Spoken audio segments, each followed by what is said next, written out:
Hello दोस्तों, नमस्कार। Santoshi IAS में आप सभी का एक बार फिर स्वागत है। मैं आदि आप सबका यहाँ पर आय दृष्टि का जो सेक्शन एमसीक्यू के फॉर्म में होता है, सभी सेक्शन करवाया जा रहा है। हमने सभी सेक्शन कंप्लीट कर दिया है। ये आपका वैज्ञानिक परिदृश्य लास्ट सेक्शन है। इसके बाद हमारा एक लेक्चर और होगा यूपी स्पेशल का। यूपी स्पेशल का लेक्चर मत भूलिएगा लेना, क्योंकि वहां पर आपको क्या मिलने वाला है। वहां पर आपको मिलने वाला है जो यहाँ पर आय दृष्टि में यूपी स्पेशल दिया है पूरे एक साल का, और जो आपका नई वाली घटना सार आया है वो वो दोनों हम मिक्स करके आपको प्रोवाइड कर देंगे जित एमसीक्यू के फॉर्म में, ताकि आपका अच्छा से रिवीजन हो जाए दोनों ही आपका बुक का। ठीक है, तो चलते हैं हम यहाँ पर शुरू करते हैं। वैज्ञानिक परिदृश्य आज का आपका समाप्त हो जाएगा। यहाँ पर यूपी स्पेशल और आपका जो संक्षिप्तियां होती हैं वो बचेगा। संक्षिप्तियों को हम एक लेक्चर में ही करेंगे। पूरे लगभग 600 से 700 क्वेश्चन होंगे। उसको अगर आप कर लेंगे तो मतलब ओवरव्यू आपको पूरा मिल ही जाएगा। ठीक है, तो वो 20 तारीख तक वो लेक्चर आपका आ जाएगा। तो हमने आपसे प्रॉमिस भी किया था कि 20 तारीख तक मैं आपको कंप्लीट कर दूंगा ये आपका जो आई दृष्टि है एमसीक्यू के फॉर्म में।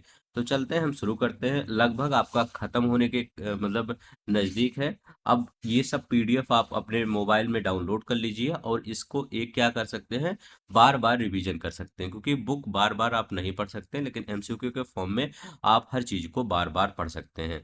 जो लोग नए होंगे, अभी नए जुड़ रहे होंगे, उनके पास भी टाइम है, 2 के स्पीड में करके सब कुछ एक बार रिवीजन कर लीजिए। सब कुछ जो डाटा दिया गया हर चीज आपका आय दृष्टि का ही है, कहीं और उसका डाटा नहीं है। तो चलते हैं, हम शुरू करते हैं। जो लोग नए होंगे, अगर अच्छा लगेगा मेरा ये इनिशिएटिव, तो आप प्लीज लाइक शेयर सब्सक्राइब कर दिया करिए, क्योंकि ये सब बनाने में हमको काफी समय लगता है। ठीक है, देखते हैं फर्स्ट क्वेश्चन कहता क्या है। फर्स्ट क्वेश्चन क्या कहता है, भारत सरकार ने खसरा रुबेला को समाप्त करने का लक्ष्य किस वर्ष निर्धारित किया था। ये वैज्ञानिक पार्ट 2 है। पार्ट 1 हमने कंप्लीट कर दिया था, और आज आपको पीडीएफ इसका दोनों का मिल जाएगा। कल हमने इसीलिए पीडीएफ नहीं अपलोड किया था कि जो कल वाला पार्ट आएगा और ये आज वाला दोनों मिक्स करके अपलोड कर दूंगा, ताकि आपको खोजना ना पड़े। इसके 1 घंटे बाद आपको दोनों पीडीएफ मर्ज करके मिल जाएगा टेलीग्राम चैनल पर, वहां पर जाके डाउनलोड कर लीजिएगा। ठीक है, तो यहाँ पर देखते हैं, भारत सरकार ने खसरा रुबेला को समाप्त करने का लक्ष्य किस वर्ष निर्धारित किया है। तो याद रखेंगे, राष्ट्रीय खसरा शून्य खसरा उबेला उन्मूलन अभियान चलाया जा रहा है 25-26 में। तो इसका ये भारत सरकार ने क्या निर्धारित किया है कि हम कब तक ये खसरा उन्मूलन खत्म कर दें, मतलब उन्मूलन खतरा खसरा को समाप्त करने वाले हैं। तो ये कब तक समाप्त करने वाले हैं, 2026 तक। याद रख लेंगे, 2026 तक भारत ने कहा है कि हम खसरा रुबेला को समाप्त करने का लक्ष्य रख रहे हैं। अब यहाँ पर देखिए, भारत ने वर्ष 2026 तक देश से खसरा, मीजल्स और रुबेला को पूरी तरह से समाप्त करने का लक्ष्य तय किया है। इस दिशा में 2025-26 में राष्ट्रीय अभियान की शुरुआत की गई है। ठीक है, चलते हैं नेक्स्ट देखते हैं। अब देखिए, यहाँ पर क्या किया करिए आप, यहाँ पर हर क्वेश्चन खुद ही बताया करिए।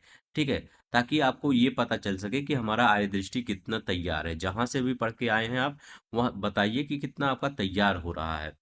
राष्ट्रीय शून्य खसरा रुबेला अभियान 2025-26 की शुरुआत कब हुई, तो बताइए इसकी शुरुआत कब। देखिए, हम यहाँ पर आय दृष्टि में जो आपका ब्लैक कलर का होता है उसका क्वेश्चन जरूर बनाते हैं। आपके पास अगर आय दृष्टि होगा, उसमें देखिए जितना भी ब्लैक कलर का लिखा गया होगा सबका क्वेश्चन हम बना देते हैं। इससे क्या होगा होता है, आप जो हाईलाइट करके पढ़ते हैं उसको एमसीक्यू के फॉर्म में पढ़ लेते हैं। देखिए, national zero measures rubella elimination campaign 2025-26 कब लॉन्च हुआ था। तो ये कब लॉन्च हुआ था, तो कब लॉन्च हुआ था, 24 अप्रैल 2025 को ये लॉन्च हुआ था। कब, 24 अप्रैल 2025 को ये लॉन्च हुआ था। ठीक है, अब देखिए, विश्व टीकाकरण सप्ताह मनाया गया था। अगर आपसे कोई पूछे कि विश्व टीकाकरण सप्ताह कब मनाया गया था, तो विश्व टीकाकरण सप्ताह मनाया गया था 24 अप्रैल से, याद रख लेंगे, 24 अप्रैल से 30 अप्रैल के बीच में मनाया गया था। ठीक है, तो 24 अप्रैल से 30 अप्रैल 2025 के बीच में मनाया, 24 अप्रैल से 30 अप्रैल के बीच में विश्व टीकाकरण सप्ताह मनाया गया था। ये याद है क्या, विश्व टीकाकरण सप्ताह। हर एक चीजें मैं याद करवाते चलूंगा। यहाँ पर देखिए, यह अभियान 24 अप्रैल 2025 को विश्व टीकाकरण सप्ताह 24 से 30 अप्रैल के पहले दिन नई दिल्ली से शुरू किया, मतलब इसी दिन 24 से 30 अप्रैल तक विश्व टीकाकरण सप्ताह, उसी के पहले दिन ये वाला अभियान चालू हुआ, रूबेला खसरा को समाप्त करने, जिसका उद्देश्य शून्य खसरा और रूबेला के लक्ष्य को प्राप्त करना था। अब यहाँ पर देखते हैं तीसरा नंबर का क्वेश्चन हमारा क्या करा है। करा खसरा किस वायरस के कारण होता है, ये क्वेश्चन आपके पेपर साइंस का क्वेश्चन है। तो खसरा किस वायरस के कारण होता है, मोर बीली वायरस। तो याद रखिएगा, मोर बिली वायरस के कारण होता है ये। तो खसरा किस वायरस के कारण होता है, तो खसरा किस वायरस के कारण होता है, मोर बिली वायरस के कारण होता है। तो ये नाम याद रखेंगे, मोर विली वायरस। ठीक है, तो वायरस इसी के कारण होता है, मोर बिली वायरस के कारण खसरा होता है। तो हमने क्या क्या पढ़ा, हमने पढ़ा राष्ट्रीय शून्य खसरा अभियान चलाया गया है 24 अप्रैल 2025 को नई दिल्ली से, विश्व टीका सप्ताह के दिन, जो विश्व टीका सप्ताह आया था उसके दिन। अब बताइए, मोर ये जो आपका ये है, ये किस प्रकार का वायरस है। तो खसरा एक संक्रामक बीमारी है जो मोर बिली बिली वायरस नामक आरएनए वायरस है। याद रखिए, एक डीएनए वायरस होता है, एक आरएनए वायरस होता है। आरएनए वायरस होता है, इसके कारण बुखार होता है, खांसी होता है, लाल चकत्ते पड़ जाते हैं, और गंभीर मामलों में निमोनिया और मस्तिष्क संक्रमण हो सकता है। ये याद रख लेंगे, ठीक है। कौन, गंभीर मामले में निमोनिया और मस्तिष्क संक्रमण हो सकते हैं, ये याद रखिएगा। जो नवजात बच्चे होते हैं उसमें रिबोला सिंड्रोम हो सकता है, ठीक है, ये याद रख लेंगे। कह रहे हैं, भारत को मीजल्स रूबेला चैंपियंस पुरस्कार 2024 किस संस्था द्वारा प्रदान किया गया। मीजल्स रूबेला चैंपियंस पुरस्कार किस संस्था द्वारा प्रदान किया, आप चारों में बताइए, आप इसमें कौन सा सही होगा। अगर आपने ध्यान से पढ़ा होगा, ईमानदारी से पढ़ा होगा इस मैगजीन को, आप बता देंगे। अगर नहीं भी पढ़े होंगे तो आपको मैं ऐसे बता दूंगा कि आपको पूरी तरह से याद हो जाएगा। तो मीजल्स रूबेला चैंपियंस 2024 पुरस्कार किस संस्था के द्वारा प्रदान किया गया, तो अमेरिकी red cross, America red cross के द्वारा ये प्रदान किया गया। तो याद रखेंगे, किसके द्वारा, अमेरिकी रेड क्रॉस के द्वारा प्रदान किया गया। मार्च 2024 में वाशिंगटन डीसी में अमेरिकी रेड क्रॉस मुख्यालय में आयोजित कार्यक्रम में मीजल्स एंड रूबेला पार्टनरशिप में, कहां पर, किस कार्यक्रम में, मीजल्स एंड रूबेला पार्टनरशिप ने भारत को मीजल्स रूबेला चैंपियंस अवार्ड 2024 प्रदान किया। यह भारत की प्रगति और अंतर्राष्ट्रीय मान्यता को दिखाता है। तो याद रखिएगा, अमेरिकी रेड क्रॉस मुख्यालय में आयोजित, ठीक है, यहीं पे प्रदान किया गया, वाशिंगटन डीसी में, मार्च 2024। कह रहे हैं, वर्ष 2024-25 में HMIS डेटा के अनुसार पहली और दूसरी खुराक का कवरेज क्रमशः क्या है। जैसे इसमें 2 खुराक लगती है, जैसे कोरोना आपने वैक्सीन लगवाया था 2 खुराक, कई कई लोग तो 3 खुराक लगवा लिए थे, अब कई लोग तो 4 खुराक लगवा लिए थे कि हम क्या है, ज्यादा हमें कुछ नहीं होगा, ठीक है। लेकिन उसका क्या हुआ, साइड इफेक्ट होने लगा। आज देखते हैं, कभी कई बहुत बार सुर्खियों में आता है कि उसका बहुत ज्यादा, देखिए सभी के साथ साइड इफेक्ट नहीं है उसका, बहुत मतलब ऐसा नहीं कि बहुत ज्यादा लोग के, 10% लोग के पास उसका साइड इफेक्ट है। तो ये मत डरिएगा कि हम भी लगवाएं हमारे साथ भी कुछ हो सकता है। देखिए सबकी बॉडी एक समान नहीं होती, किन्हीं किसी की बॉडी उसको एडजस्ट नहीं कर पाई, उन्हीं के साथ साइड इफेक्ट हुआ है। और तो देख, करोड़ों लोग लगवाए हैं, सभी के साथ थोड़ी हुआ है। कुछ ही 10% लोग के पास, 10 क्या उससे भी कम परसेंट लोगों के पास साइड इफेक्ट हुआ है, ठीक है। ये याद रखिए, सभी के साथ नहीं हुआ है। नहीं तो आप डर के साए में जिए कि हम भी लगवाए हैं, हमारे साथ भी ये ऐसा कुछ नहीं है। गवर्नमेंट द्वारा अप्रूव होता है वो ऐसी दवाई, ऐसा नहीं कि ला के वैसे बना दिया जाए और वैसे दे दिया जाए, उसको इतनी बार चेक किया जाता है तब उसको लाया जाता है, ठीक है। तो ये ऐसा दिमाग से हटा दीजिए, ठीक है। कह रहे हैं कि, आप बताइए इसमें क्या होता है, 93.7, 92.2। तो यहाँ पर जो पहला खुराक था उसमें 93.7% और ये 92.2 दूसरा खुराक था। तो सी वाला आंसर ये सही होगा, ठीक है। यहाँ तक नेक्स्ट देखते हैं हम, यहाँ क्या करा है। HIM health management information system के 2024-25 के अनुसार पहली खुराक के कवरेज 93.7 तथा दूसरी खुराक के कवरेज 92.2% रहा, जो देश में अभियान की सफलता को दर्शाता है। तो ये याद रख लेंगे क्या, ये। चलते हैं नेक्स्ट देखते हैं। नेक्स्ट क्या कर रहा है हमारा, ये वाला। अब देखिए, ये दूसरा आपका ये टॉपिक कौन सा है, ये दूसरा टॉपिक है धरड़ी, ठीक है। आपका दूसरा टॉपिक होगा धरड़ी, पेज नंबर 148 नंबर पे देखिएगा, ठीक है। ये इस पर हमने 4-5 क्वेश्चन बनाया है और इन 4-5 क्वेश्चन को आप करिए। करें, धरड़ी क्या है जिसे IIT मद्रास द्वारा विकसित किया गया। तो ऐसे ही क्वेश्चन बनेगा कि धरड़ी क्या है। तो धरड़ी क्या है, जिसे आईआईटी मद्रास के द्वारा बस विकसित किया गया। तो ये digital data set of human fetal brain का मतलब क्या होता है, मानव भ्रूण मस्तिष्क का डिजिटल डाटा सेट है। याद रखेंगे, मानव भ्रूण मस्तिष्क का डिजिटल डाटा सेट है। देखिए आपके लिए क्या करता हूं मैं, हम डबल मेहनत करते हैं, इसको क्या करते हैं, इसको हिंदी प्लस इंग्लिश दोनों में ही बनाया जाता है, ताकि क्या हो, जैसे कुछ बच्चे होते हैं इंग्लिश मीडियम की, या कुछ वर्ड नहीं समझ में आता, तो उसको आप इंग्लिश में समझ सकते हैं। ठीक है, तो इसीलिए क्या किया जाता है, आपके लिए एक्स्ट्रा मेहनत किया जाता है। अब यहाँ पर क्या है, मानव भ्रूण मस्तिष्क का डिजिटल डेटा सेट है। धरड़ी आपसे कोई पूछे तो ये बता दीजिएगा। धरड़ी आईआईटी मद्रास द्वारा विकसित मानव भ्रूण मस्तिष्क 3D छवियों पर आधारित एक अत्यंत विस्तृत डाटा सेट है, जो न्यूरो साइंस के क्षेत्र में वैश्विक योगदान देता है। किसके क्षेत्र में, न्यूरो साइंस के क्षेत्र में एक वैश्विक योगदान देता है। अब देखिए, धरड़ी किस संस्थान द्वारा 10 दिसंबर 2024 को जारी किया गया, किस संस्थान के द्वारा ये जारी किया। इतना क्वेश्चन मैं उस टॉपिक से रिलेटेड करवा देता हूं कि क्या होता है, आपको याद ही हो जाता है। बस अगर कोई चीज आपको याद करना हो, देखिए सबसे अच्छा फंडा यही है, कोई थ्योरी याद करना हो, कुछ भी याद करना हो, सबसे अच्छा उसका विकल्प होता है कि आप उसके बारे में ढेर सारा क्वेश्चन कर लीजिए, वो अपने आप याद हो जाता है। इसीलिए मैं यही करता हूँ, आपको याद करवाने का यही तरीका रहता है, उसका ढेर सारा क्वेश्चन बना देता हूँ, आपको याद हो जाता है। अब देखिए, आईआईटी मद्रास, धरड़ी किस संस्थान द्वारा जारी किया गया है, आईआईटी मद्रास के द्वारा ये जारी किया गया है। आईआईटी मद्रास ने 10 दिसंबर 2024 को धरड़ी नामक डाटा सेट जारी किया है, जिसमें भ्रूण मस्तिष्क की 5132 खंडों को अत्यधिक उच्च विभेदन क्षमता वाले 3D इमेज शामिल है। ये याद रख लेंगे। नेक्स्ट देखते हैं हम यहाँ क्या करा है। करें, आईआईटी मद्रास धरणी परियोजना के अंतर्गत किस तकनीक का उपयोग कर रहा है। तो आईआईटी मद्रास धरणी परियोजना के तहत किस तकनीक का प्रयोग कर रहा है। तो किस तकनीक का प्रयोग कर रहा है, तो याद रखिएगा, ब्रेन मैपिंग तकनीक का प्रयोग कर, ब्रेन मैपिंग टेक्नोलॉजी का प्रयोग कर रहा है।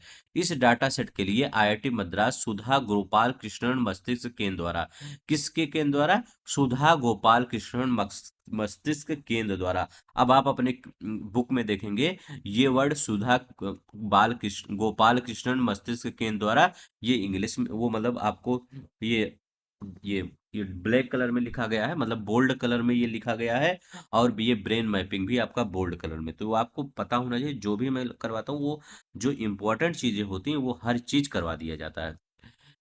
मैपिंग का तकनीक का उपयोग करके, जिससे 5132 मस्तिष्क खंडों को डिजिटल रूप से कैप्चर किया गया। ठीक है, ये याद रख लेंगे। नेक्स्ट देखते हैं हमारा क्या करा। कह रहे हैं, धरणी परियोजना के अलावा परियोजना में भारत के अलावा किन देशों के शोधकर्ताओं ने भाग लिया। कह रहे हैं, इसमें भारत ने तो भाग लिया ही, भारत के अलावा किन देशों के शोधकर्ताओं ने इसमें भाग लिया ये बताना है। तो भारत के अलावा किसने भाग लिया, तो अमेरिका ने भाग लिया, ऑस्ट्रेलिया, रोमानिया और दक्षिण अफ्रीका ने भाग लिया। तो याद रख लेंगे, इसमें किसने भाग लिया, अमेरिका, ऑस्ट्रेलिया, रोमानिया और दक्षिण अफ्रीका ने इसमें भाग लिया। धरणी परियोजना में भारत के अलावा किन देशों के शोधकर्ताओं ने भाग लिया, अमेरिका, ऑस्ट्रेलिया, रोमानिया और दक्षिण अफ्रीका के शोधकर्ताओं ने इसमें भाग लिया। अब यहाँ पर देखते हैं, अमेरिका, ऑस्ट्रेलिया, रोमानिया, दक्षिण अफ्रीका। धरणी डाटा सेट को भारत के साथ साथ अमेरिका, ऑस्ट्रेलिया, रोमानिया और दक्षिण अफ्रीका के वैज्ञानिकों के सहयोग से तैयार किया गया, जो इसे एक वैश्विक परियोजना बनाता है। तो ये याद रखेंगे। नेक्स्ट देखते हैं 10वें नंबर क्वेश्चन। करें धरणी की विशेषता क्या है, करें धरणी की विशेषता क्या है ये बताना है। तो ये क्या करता है, यह विश्व का सबसे बड़ा सार्वजनिक रूप से सुलभ भ्रूण मस्तिष्क डाटा सेट है। ठीक है, तो ये याद रखिएगा, it is the world largest publicly accessible fetal brain data set है, ये याद रख लेंगे। धरणी को वैश्विक सार्वजनिक संसाधन के रूप में निःशुल्क उपलब्ध कराया गया है, और यह मानव भ्रूण मस्तिष्क पर आधारित सबसे बड़ा डिजिटल डाटा सेट बन गया है। इन्हें देखते हैं हमारा क्या है, करें नेमिथ्रोमाइसिन। ठीक है, इस पर जो है क्वेश्चन अब बनेगा आपका, ये देखते हैं। नेथ्रोमाइसिन, आप देखिए यहाँ क्या करा है, भारत द्वारा विकसित पहला स्वदेशी एंटीबायोटिक कौन सा है, जिसे 20 नवंबर 2024 को लॉन्च किया गया। तो इसको, इसका नाम क्या है, तो इसका नाम है नेमिथ्रोमाइसिन। तो ये याद रखिए, पहला स्वदेशी एंटीबायोटिक है, बहुत इंपॉर्टेंट है ये क्वेश्चन आपका। 3 या 4 स्टार लगा दीजिए, ये क्वेश्चन आपके पेपर में आ सकता है, यही पूछेगा पहला एंटीबायोटिक, जैसे बहुत से आप एंटीबायोटिक दवाई लेते हैं, लेकिन वो क्या दवाएं होती हैं, वो विदेशों में बनी होती है।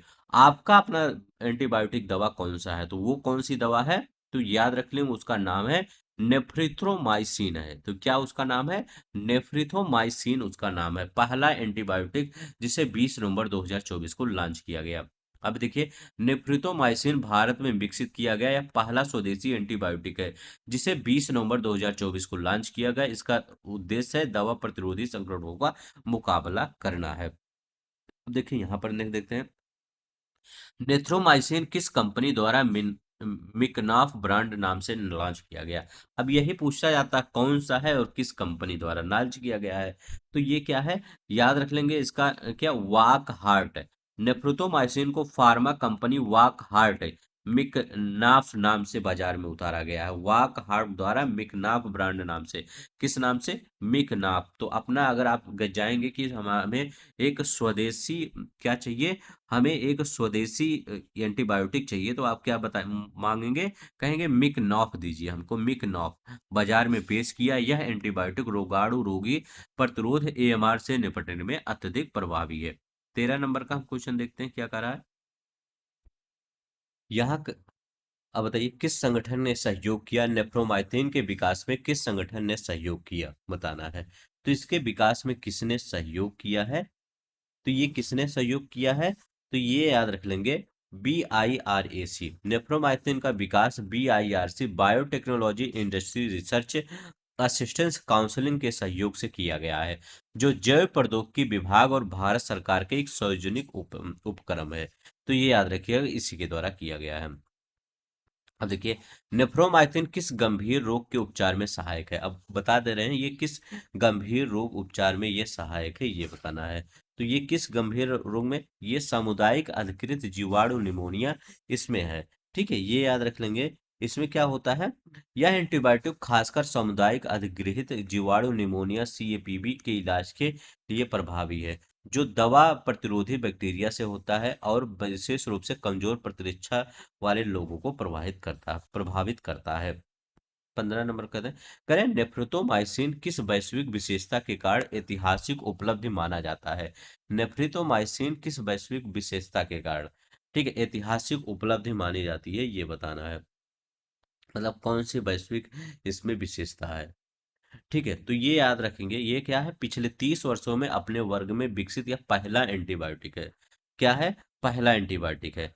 यह पिछले 30 वर्षों में अपने वर्ग में विकसित पहला एंटीबायोटिक है। ठीक है, it is the first antibiotic on of its class to be developed globally in the last 30 year. ठीक है, नेफ्रोथोमाइसिन को वैश्विक स्तर पर ऐतिहासिक उपलब्धि माना गया है, क्योंकि यह पिछले 3 दशकों में अपने वर्ग में विकसित होने वाला पहला एंटीबायोटिक है। तो ये याद रख लेंगे।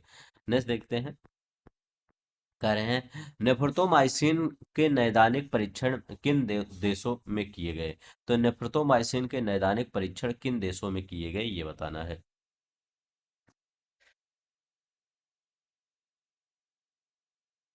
तो इसका परीक्षण कहाँ किया गया, क्लिनिकल ट्रायल कहाँ किया गया, इसका क्लिनिकल ट्रायल, तो याद रखिए कि ये भारत में किया गया, यूरोप में किया गया, अमेरिका में किया गया। ठीक है, तो ये याद रखिएगा, भारत में किया गया, अमेरिका में, यूरोप में, यहाँ पर किया गया नेफ्रोटोमाइसिन के नैदानिक परीक्षण किन देशों में किया गया, भारत, अमेरिका और यूरोप में किया गया। इस एंटीबायोटिक की प्रभावशीलता को सिद्ध करने के लिए नैदानिक परीक्षण भारत, अमेरिका और यूरोप में किए गए। इससे इसकी राष्ट्रीय मान्यता को बल मिला है। अब देखिए, रोगाणु रोधी प्रतिरोध AMR क्या है, कह रहे हैं रोगाणु रोधी प्रतिरोध। ठीक है, एंटी माइक्रोबियल रेजिस्टेंस, ये बताइए ये है क्या।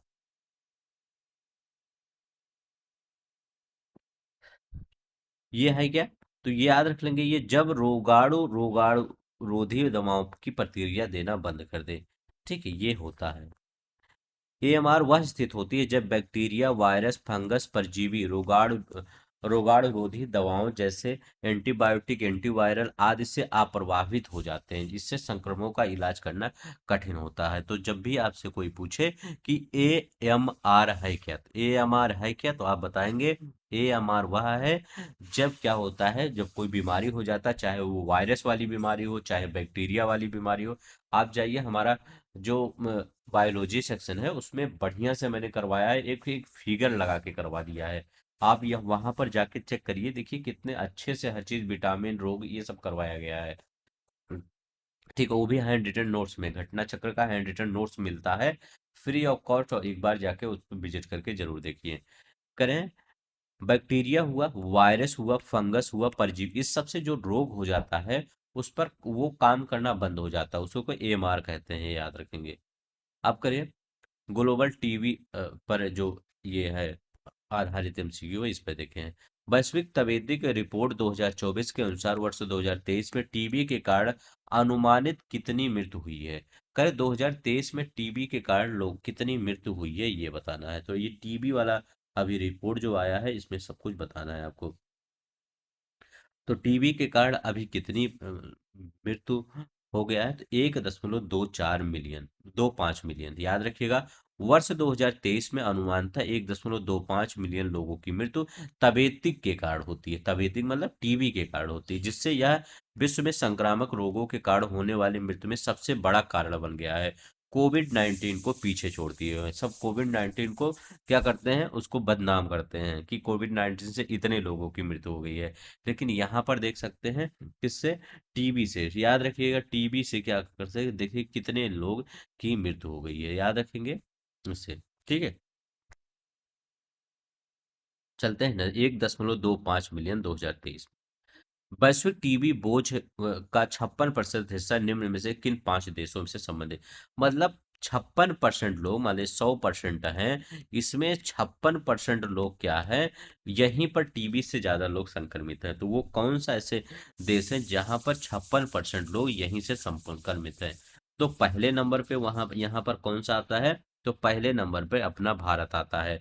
तो पहले नंबर पे कौन सा आता है, भारत आता है। दूसरे नंबर पे कौन से आता है, तो दूसरे नंबर पे इंडोनेशिया आता है। ठीक है, तो भारत, इंडोनेशिया, इसके बाद चाइना आता है। ठीक है, भारत हुआ, इंडोनेशिया हुआ, चाइना हुआ, आपका फिलीपींस हुआ, और क्या हुआ, पाकिस्तान हुआ। लेकिन यहाँ पर थोड़ा सा मतलब इधर उधर दिया गया है। पहले मैं सबका डाटा लिख देता हूँ, कहाँ पर सबसे ज्यादा, मतलब 56% तो तभी होगा जब पूरा जोड़ेंगे।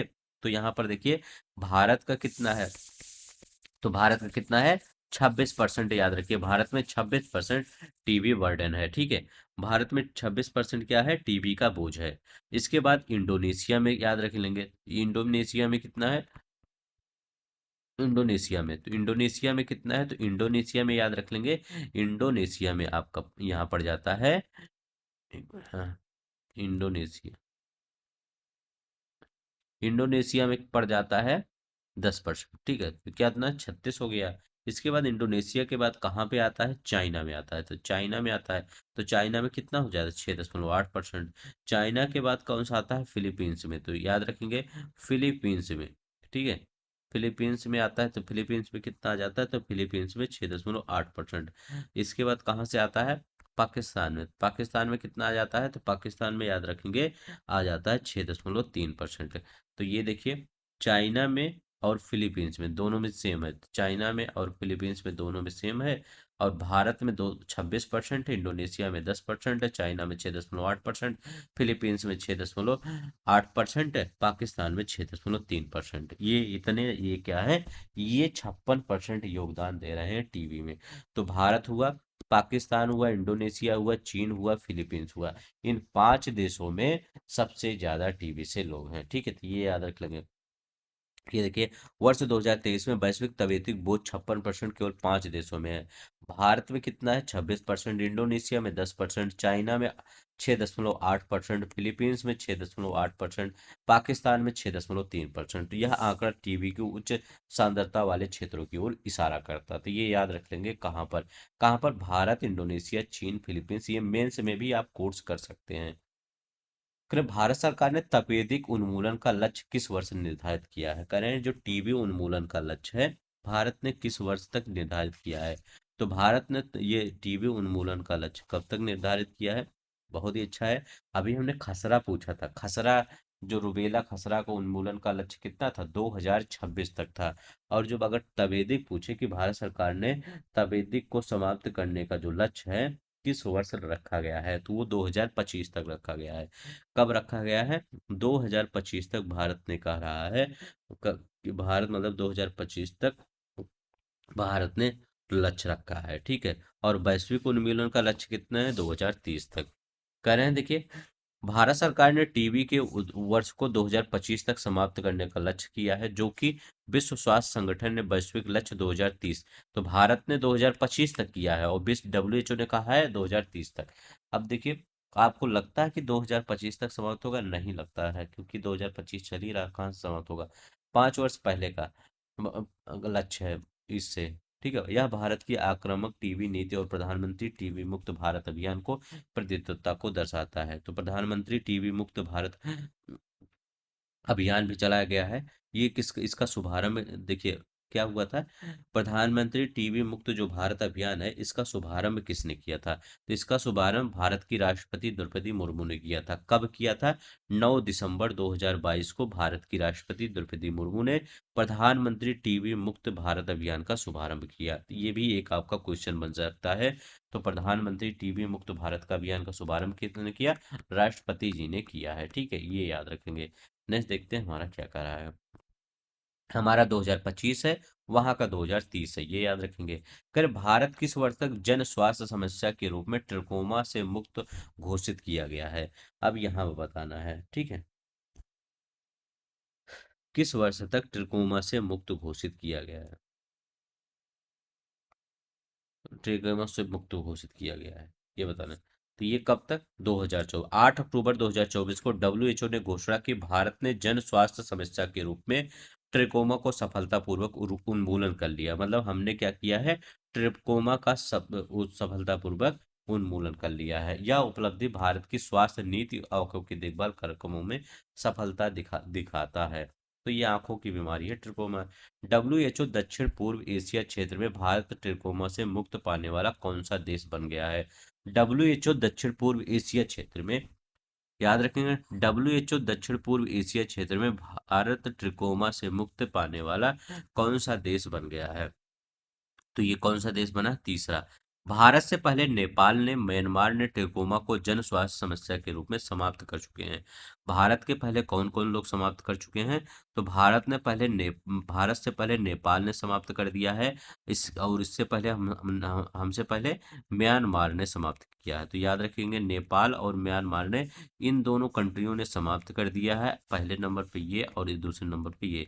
तीसरे नंबर पे कौन सा आता है? तो भारत आता है। तो भारत ने भी क्या हुआ? ट्रिकोमा को समाप्त कर दिया, डब्ल्यूएचओ ने कहा है, ठीक है। अब देखिए यहाँ पर डब्ल्यूएचओ द्वारा ट्रिकोमा उन्मूलन हेतु अपनाई गई सेफ रणनीति में एफ का क्या अर्थ है? ठीक है, किस अब ये पूछेगा कि सेफ जो स्ट्रेटजी अपनाई गई थी ट्रिकोमा एलिमिनेशन के लिए, एक सेफ, सॉरी हाँ, एक सेफ जो रणनीति थी वो टाइगर के लिए भी अपनाई गई थी। वो न लगाइएगा यहाँ, सेफ जो आपका है ये किसके लिए है? ये आपके ट्रिकोमा के लिए है, सेफ। तो सेफ स्ट्रेटजी अडॉप्ट की गई थी। तो सेफ में कह रहे हैं कि इसमें एस का मतलब सेफ में एफ का अर्थ क्या है? SAFE सेफ है। तो इसमें कह रहे हैं इसमें एफ का अर्थ क्या है? बताइए, इसमें एफ का सेफ में एफ का अर्थ है। तो इसका ये क्या होता है? सर्जिकल, क्या होता है? Surgical treatment. तो ये तो सिर्फ एस का होता है सर्जिकल ट्रीटमेंट, ठीक है। यहाँ पर ए का भी अलग होता है, FE। अब यहाँ एफ पूछ रहा है, तो हम यहाँ पर देखते हैं एफ माना फेशियल क्लीननेस। अब देखिए, सेफ का रणनीतिक अर्थ होता है, एस मतलब क्या होता है? सर्जी, सर मतलब शल्य चिकित्सा, तो सर्जिकल ट्रीटमेंट। ए मतलब क्या होता है? एंटीबायोटिक्स। याद रखेंगे, ए माने एंटीबायोटिक्स। एफ माने फेशियल क्लीनिनेस, तो याद रखिएगा फेशियल क्लीनिनेस, चेहरे की सफाई। ये मतलब ये होता है एफ मतलब। सेफ ई मतलब क्या होता है? ई मतलब होता है इन्वायरमेंटल इम्प्रूवमेंट। तो ये मतलब क्या होता है, इन्वायरमेंटल इम्प्रूवमेंट है। तो सर्जरी एंटीबायोटिक्स याद रखिएगा, सर्जिकल, यहाँ पर सर्जिकल सर्जिकल सर्जरी, तो ये याद रखिएगा, surgical antibiotics, facial cleanness environment, ठीक है, तो यही होता है, इसका याद रख लेंगे, ठीक है, surgical antibiotic facial environmental improvement, यही इसका फेशियल का इम्प्रूव होता है। पूछेगा सेफ किसके लिए है, तो ट्रिकोमा के लिए, ठीक है, ट्रिकोमा के उन्मूलन के लिए सेफ ये अभियान था। करें, ट्रिकोमा के वैश्विक उन्मूलन के लिए डब्ल्यूएचओ ने एक नई लक्ष्य वर्ष निर्धारित किया गया है। ट्रिकोमा के उन्मूलन के लिए डब्ल्यूएचओ ने क्या लक्ष्य निर्धारित किया है, ये बताना है। तो 2030 तक, वर्ष 1996 में डब्ल्यूएचओ ने वर्ष 2020 तक ट्रिकोमा को वैश्विक उन्मूलन का लक्ष्य रखा था, जिसे बढ़ाकर 2030 कर दिया। तो डब्ल्यूएचओ ने कहा था कि हम 2020 तक ट्रिकोमा मुक्त कर देंगे, 1996 में डब्ल्यूएचओ ने बोला था, लेकिन अब नहीं किया जा चुका है, इसी नहीं किया गया, तो अब 2030 तक डब्ल्यूएचओ ने कहा है, कब किया है, 2030 तक। टीबी में भारत ने कब कहा है हम खत्म कर देंगे, 2025 तक। डब्ल्यूएचओ ने कहा है 30 तक, और रूबेला खसरा वाला भारत ने 2026 तक लक्ष्य रखा है, तो ऐसे लक्ष्य याद रखेंगे। भारत में ट्रिकोमा नियंत्रण कार्यक्रम को किस वर्ष एनपीसीबीवीआई को एकीकृत किया गया, तो कब, 1976 में, ठीक है। भारत में ट्रिकोमा नियंत्रण कार्यक्रम को वर्ष 1976 में राष्ट्रीय नेत्रहीनता और दृष्टि हानि नियंत्रण कार्यक्रम के अंतर्गत लाया गया, जो एक 100% केंद्र प्रायोजित परियोजना है, ठीक है। डब्ल्यूएचओ द्वारा एमपॉक्स के पहले टीके एमवीए बीएन को किस तिथि के पूर्व योग्यता सूची में शामिल किया गया, किस तिथि से पूर्व योग्यता सूची में शामिल किया गया, ये पता है। कल आपका कौन सा आ जाएगा, कल आपका ये उत्तर प्रदेश स्पेशल आ जाएगा। प्लीज उत्तर प्रदेश स्पेशल का एक वीडियो मत छोड़िएगा, बेल आइकन दबा लीजिए, जैसे ही मैं देखिए, कोई टाइमिंग फिक्स नहीं रहता कि मैं कब डालूं, क्योंकि मेरे पास बहुत से काम होते हैं, ठीक है।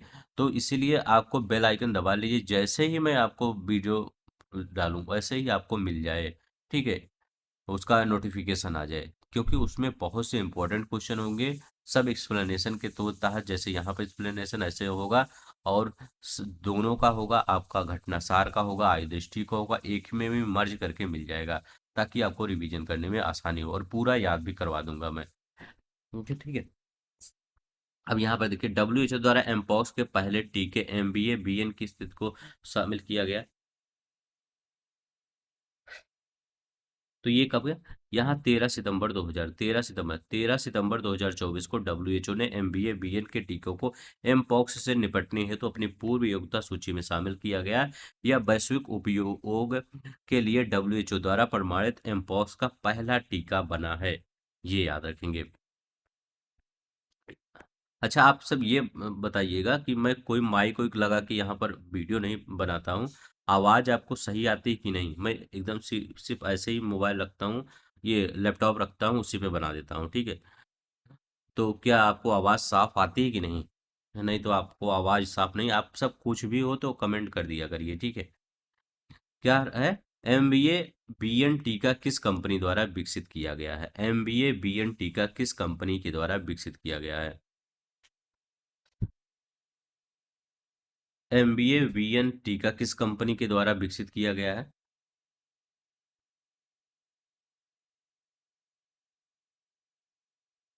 तो इसका निर्माण किसने किया है, बेबरियन नॉर्डिक्स एएस ने किया है, तो याद रखेंगे, बेबरियन नॉर्डिक्स एएस डेनमार्क स्थित एक कंपनी है जिसने एमबीए बीएन टीका विकसित किया है। यह एक टीका मूलतः चेचक स्मॉल पॉक्स के लिए अमेरिकी सरकार के सहयोग से तैयार किया गया है, लेकिन एम पॉक्स के लिए भी उपयोगी पाया जाता है, ठीक है, ये याद रख लेंगे। अब एम पॉक्स रोग किस प्रकार का संक्रमक है, तो ये कह रहे हैं ये किस प्रकार का संक्रमण है, तो ये याद रखिएगा, जूनोटिक संक्रमण, एम पॉक्स एक जूनोटिक रोग है, यानी ऐसा रोग, जूनोटिक रोग क्या होता है, जूनोटिक रोग ऐसा रोग होता है जो पशुओं से मनुष्यों में फैलता है। पहले क्या होता है, ये पशुओं में फैलता है, पशुओं में फैलने के बाद ये क्या होता है, ये मनुष्य में जाता है, तो याद रखिएगा, पशुओं से क्या होता है, ये मनुष्य में फैलता है।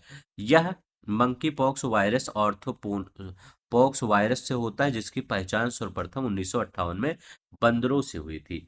कब से हुई थी? 1958 में इसकी पहचान किससे हुई थी? बंदरों से हुई थी, ये याद रख लेंगे। करें, हिलकॉल टीका किस कंपनी द्वारा विकसित किया गया है? हिलकॉल टीका किस कंपनी के द्वारा विकसित किया गया है? ये भारत बायोटेक के द्वारा विकसित किया, भारत बायोटेक इंटरनेशनल लिमिटेड के द्वारा ये विकसित किया गया। हिलकॉल टीका हिलमैन लेबोरेटरीज द्वारा प्रदत्त लाइसेंस के तहत हैदराबाद की भारत बायोटेक कंपनी ने विकसित किया है। हिलकॉल किसके लिए होता है? हैजा के लिए एक ओरल टीका होता है। तो याद रखिएगा, हिलकॉल क्या होता है? हैजा के लिए एक ओरल टीका होता है। हिलकॉल, हिलकॉल नाम आए, ये हिल कॉल, तो हिल कॉल नाम आए तो हिल कॉल नाम आ जाए तो हिल कॉल से क्या याद रखेंगे? तो हिल कॉल से हैजा याद रखेंगे। क्या है? हैजा याद रखेंगे, तो हिल कॉल से हैजा याद रखेंगे। नेक्स्ट देखते हैं यहाँ क्या कर रहे हैं। हिलकॉल टीका किस उम्र के बच्चों को दिया जा सकता है? करें, हिलकॉल जो टीका है किस उम्र के बच्चों को दिया जा सकता है, बताना है। तो 1 वर्ष से अधिक आयु के बच्चों को हिलकॉल टीका क्या है? ये हिलकॉल टीका 1 वर्ष से अधिक आयु के बच्चों को 2 खुराकों में दिया जाता है, जिसे हैजा से बचाव किया जाता है। ठीक है, 1 वर्ष से अधिक आयु के बच्चे को। कह रहे हैं यूबीकॉल एस टीका किस देश की कंपनी द्वारा विकसित किया गया है? तो यूबीकॉल टीका किस देश की कंपनी के द्वारा विकसित किया गया है, ये बताना है।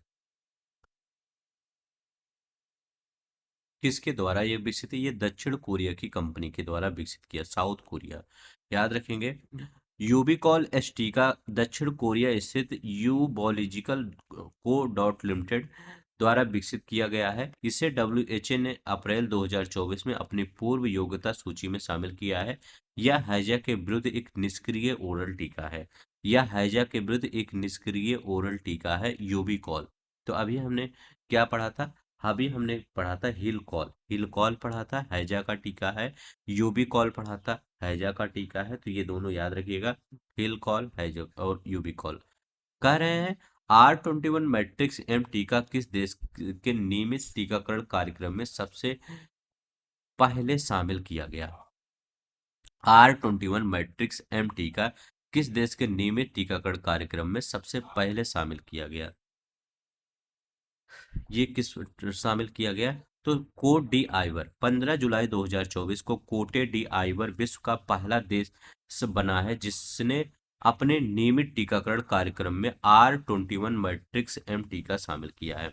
याद रखेंगे, जिसने अपने नियमित टीकाकरण कार्यक्रम में R21 मैट्रिक्स एम टीका शामिल किया है, कोटे डी आइवर विश्व का पहला देश बन गया है। करें, R21 मैट्रिक्स एम टीके में प्रयुक्त एडजुवेंट किस प्राकृतिक स्रोत से प्राप्त होता है? तो ये बताइए, किस प्राकृतिक स्रोत से प्राप्त होता है ये? तो ये R21 मैट्रिक्स एम टीके से में इस्तेमाल होने वाला मैट्रिक्स एम एडजुवेंट एक सोपोनिम आधारित पदार्थ है, जो क्यूलोजा सोपेनिया नामक पेड़ से प्राप्त होता है। किससे?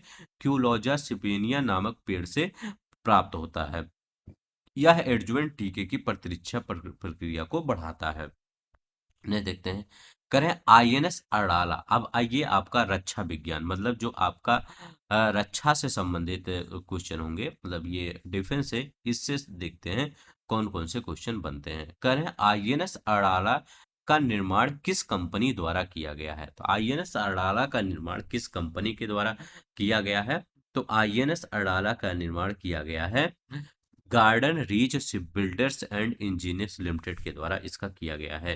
ठीक है, आईएनएस अड़ाला का डिजाइन और निर्माण garden reach ship builders and engineers Kolkata द्वारा किया गया है, जो भारतीय नौसेना के लिए एक स्वदेशी रूप से युद्धपोत बनाता है। तो इस किसके लिए? भारतीय नौसेना के लिए एक स्वदेशी रूप से युद्धपोत बनाता है। 35 नंबर का देखते हैं। तो 35 नंबर का रहे, आईएनएस अड़ाला का प्राथमिक भूमिका क्या है? करें, आईएनएस अरड़ा की प्राथमिक भूमिका ये बताना है, इसकी प्राथमिक भूमिका क्या है? तो इसकी प्राथमिक भूमिका क्या है? पनडुब्बी रोधी युद्धक उथले जलपोतों, याद रखेंगे। ठीक है, पनडुब्बी रोधी उद्धक उथले पोत। आईएनएस अरड़ा एक उथले जलपोत है, एक उथला जलपोत है, जिसका मुख्य कार्य तटीय पनडुब्बी रोधी युद्ध, पानी के नीचे निगरानी, खोज और बचाव अभियान है। 36 नंबर, आईएनएस अराड़ा को भारतीय नौसेना में कब कमीशन किया गया था? तो ये कब कमीशन किया गया? 18 जून 2025 को। आईएनएस अराड़ा को 18 जून 2025 को नौसेना डॉकयार्ड विशाखापट्टनम में भारतीय नौसेना में कमीशन किया गया। तो आईएनएस अराड़ा को कब कमीशन किया गया? अभी हाल ही में 18 जून 2025 में किया गया। 37 नंबर का क्वेश्चन कह रहे हैं कि आईएनएस अराड़ा श्रृंखला के चौथे पोत का नाम क्या है और इसका जलावतरण कब हुआ? इसके चौथे पोत का नाम बताइए और इसका जलावतरण कब हुआ?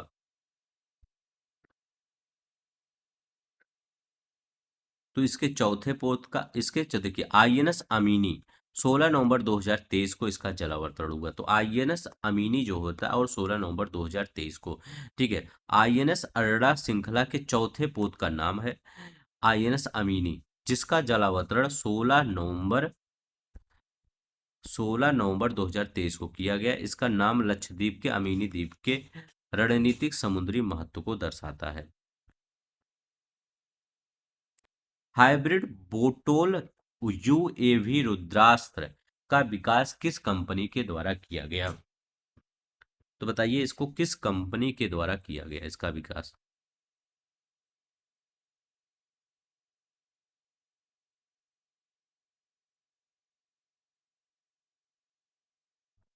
तो इसका विकास सोलर डिफेंस एरोस्पेस लिमिटेड के द्वारा, याद रखेंगे।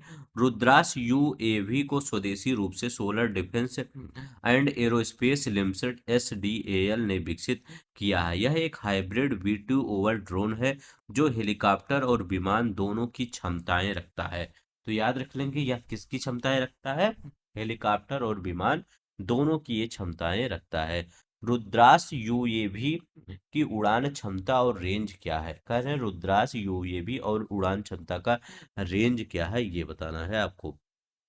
तो इसका कितना है? 90 मिनट उड़ान भर और 170 किलोमीटर रेंज है। 170 किलोमीटर रेंज है और 90 मिनट उड़ान है, ठीक है। रुद्रास यूएवी लगभग, देखिए यूएवी से क्वेश्चन इस बार आया हुआ था आपके पीसीएस के पेपर में। तो यूएवी से क्वेश्चन बनने की संभावना आपका बन जाता है, ठीक है। तो याद रखेंगे, रुद्रास यूएवी लगभग 90 मिनट उड़ान क्षमता और 170 किलोमीटर से अधिक कुल रेंज रखता है, जो टोही निगरानी और सटीक हमले के लिए ये सक्षम बनाता है। तो ये याद रख लेंगे, ठीक है।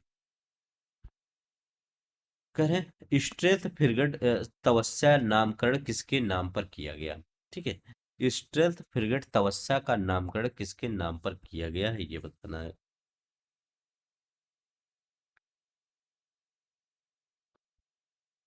किसका बात कर? तवस्या, तवस्या की बात कर रहे हैं। तो याद रखिएगा, भीम की गदा युद्धपोत तवस्या का नामकरण महाभारत के महान योद्धा भीम की गदा के नाम पर किया गया, जो भारतीय नौसेना की ताकत का प्रतीक है। तवस्या, ठीक है, भीम की गदा। करें प्रोजेक्ट एक एक 3.5.6 अनुवर्ती श्रृंखला में निर्मित भारत में निर्मित पहले दो युद्धपोत कौन से हैं? तो ये कौन से हैं? आईएनएस त्रिपुट और आईएनएस तवस्या, ठीक है, ये शामिल पहले दो युद्धपोत यही थे। प्रोजेक्ट एक एक 356 अनुवर्ती श्रृंखला में भारत में निर्मित पहले दो युद्धपोत आईएनएस त्रिपुट और आईएनएस तवस्या, ठीक है, ये याद रखिएगा, आईएनएस त्रिपुट और आईएनएस तवस्या है, जो भारतीय नौसेना के लिए एक स्वदेशी रूप से बनाए गए हैं। आईएनएस वर्षा क्या है और इसका उद्देश्य क्या है? कह रहे हैं आईएनएस जो वर्षा है ये क्या है और इसका उद्देश्य क्या है, ये बताना है, ठीक है। बताइए, आईएनएस वर्षा क्या है? तो ये जाते हैं भारत की पूर्वी तट रेखा, जैसे भारत है ये, मान लीजिए ये भारत की जो पूर्वी तट रेखा है, उसके आंध्र प्रदेश में निर्माणाधीन एक अति गोपनीय नौसैनिक अड्डा है, ठीक है। क्या है? भारत के पूर्वी तट आंध्र प्रदेश में निर्मित एक अति गोपनीय नौसैनिक अड्डा है, ये याद रखिएगा, ठीक है। तो भारतीय नौसैनिक का अति गोपनीय परमाणु पनडुब्बी आश्रय स्थल है। यहाँ पर भारतीय नौसेना का अति गोपनीय परमाणु पनडुब्बी आश्रय स्थल है, ये याद रख लेंगे यहाँ पर। ठीक है। आईएनएस वर्षा आंध्र प्रदेश में निर्माणाधीन एक अति गोपनीय नौसैनिक अड्डा है जो भारतीय नौसेना के परमाणु संचालित पनडुब्बी बेड़े के आश्रय प्रदान करेगा। इसका उद्देश्य पूर्वी तट पर परमाणु पनडुब्बियों के लिए सुरक्षित बेस उपलब्ध कराना। कहें बहुउद्देशीय पोत उस उत्कर्ष का जलावतरण कब हुआ? बहुउद्देशीय पोत जो उत्कर्ष है उसका जलावरण कब हुआ? जलावतरण मतलब उससे पे जो होता है वो जल में जब जाती है तो उसको जलावतरण कहते हैं। तो याद रखेंगे इसका कब हुआ। इसका जलावतरण किसने किया था? ये भारतीय रक्षा मंत्रालय और एल&टी शिपयार्ड लिमिटेड के द्वारा 25 मार्च 2022 को, 25 मार्च 2022 को। तो ये याद रखिए इसका बी वाला आंसर होगा 25 मार्च 2022 को। एल&टी शिपयार्ड लिमिटेड द्वारा निर्मित बहुउद्देशीय पोत उत्कर्ष का जलावतरण 13 जनवरी 2025 को चेन्नई के कट्टुपल्ली शिपयार्ड में हुआ। इससे पहले कंपनी ने इसी श्रृंखला में अपना पहला पोत समर्थक 14 अक्टूबर 2024 को लॉन्च किया था। जलावतरण का अर्थ होता है पोत के निर्माण के बाद पहली बार पानी में उतारा जाना। उसी को नौसेना के लिए पोत निर्माण में मतलब जब पोत निर्माण होता है तब जब पहली बार उतारा जाता है उसी को क्या कहते हैं? जलावतरण कहते हैं। एल&टी द्वारा निर्मित बहुउद्देशीय पोत किसके द्वारा निर्मित है? एल&टी के द्वारा, अभी हमने बताया था। कह रहे हैं एल&टी के द्वारा निर्मित बहुउद्देशीय पोत उत्कर्ष की लंबाई और विस्थापन क्षमता लगभग कितना है? कह रहे हैं इसकी लंबाई और विस्थापन क्षमता बता दीजिए ये कितना है। तो इसकी लंबाई लगभग 106 मीटर है। 106 मीटर ये लंबाई है और इसका ये विस्थापन क्षमता कितना है? तो इसकी विस्थापन क्षमता 3750 टन है। तो याद रखिएगा 3700 पर उत्कर्ष पोर्ट की लंबाई लगभग 106 मीटर है और इसकी विस्थापन क्षमता लगभग 3750 टन है। विस्थापन क्षमता उस पानी की मात्रा को दर्शाती है जिसे पोत विस्थापित करता है और यह पोत के आकार और भार का एक महत्वपूर्ण संकेतक होता है। इस पोत का डिजाइन अत्याधुनिक तकनीक और स्वदेशी संसाधनों के से तैयार किया गया है। 45 नंबर क्वेश्चन कह रहे हैं NASM-SR मिसाइल का परीक्षण कहाँ और कब सफलतापूर्वक किया गया? क्या करें? NASM-SR का सफलतापूर्वक परीक्षण कब और कहाँ? तो इसका कहाँ किया गया? तो चांदीपुर। NASM-SR मिसाइल का सफल परीक्षण 25 फरवरी 2025 को उड़ीसा के चांदीपुर में स्थित एकीकृत परीक्षण रेंज ITR से किया गया। यह भारत की पहली स्वदेशी नौसैनिक एंटी शिप मिसाइल है। क्या है? भारत की पहली नौसैनिक एंटी शिप मिसाइल है जिसका उद्देश्य नौसेना के हेलीकॉप्टरों से सटीक लक्ष्यों को मारना है। NASM-SR मिसाइल की अधिकतम मारक क्षमता लगभग कितनी है? तो इस कह रहे हैं इसकी अधिकतम मारक क्षमता लगभग कितना है ये बताना है।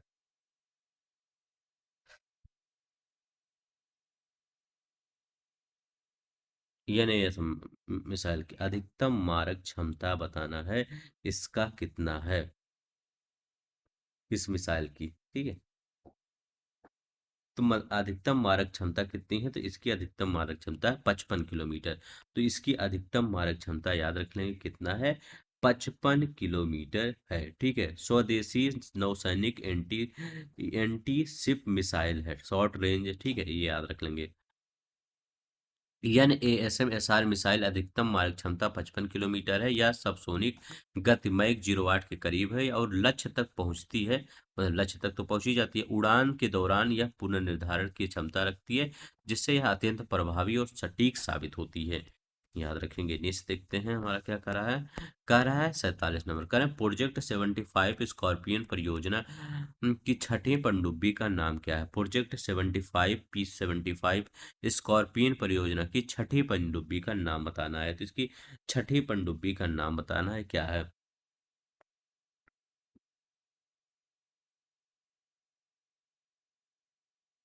तो इसकी छठे पनडुब्बी का नाम है INS वागीर।